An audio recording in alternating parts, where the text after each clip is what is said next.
Så här fungerar moms. När du säljer något ska du lägga på moms på ditt pris. När du köper något har den som säljer också lagt på moms. Moms är en form av skatt på varor och tjänster som du som företagare är med och hanterar åt Skatteverket. Som egenföretagare håller du reda på momsen i din bokföring. Momsen ska du redovisa i en momsdeklaration till Skatteverket. Mellanskillnaden, alltså momsen på det du har sålt och momsen på det du har köpt, avgör om du ska betala eller få tillbaka momspengar.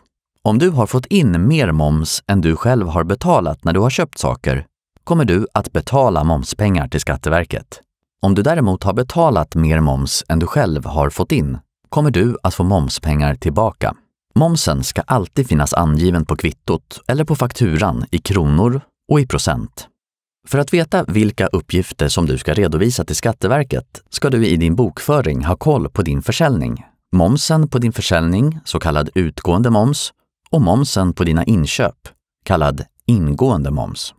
De här uppgifterna ska du lämna in i din momsdeklaration. I det här exemplet jobbar du som webbdesigner och har sålt 4 webbsidor för totalt 40 000 kronor exklusive moms. Den utgående momsen på det här är 25% och blir 10 000 kronor. Du har också köpt in ett datorprogram, typsnitt och bilder från en bildbank för totalt 4 000 kronor exklusive moms.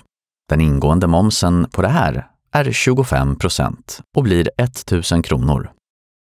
När du ska redovisa företagets moms till Skatteverket hämtar du uppgifterna från din försäljning, utgående moms och ingående moms, från din bokföring till momsdeklarationen.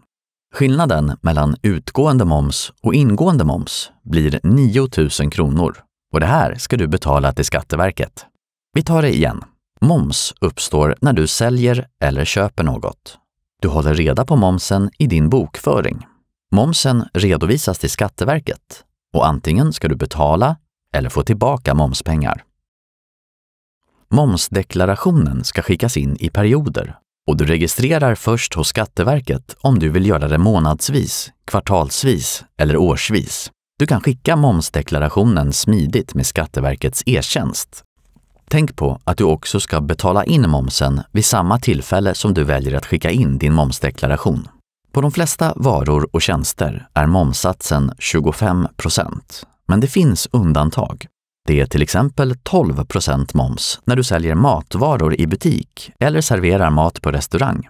Det är 6% moms på till exempel böcker, tidningar, taxiverksamhet och vissa kultur- och idrottsevenemang.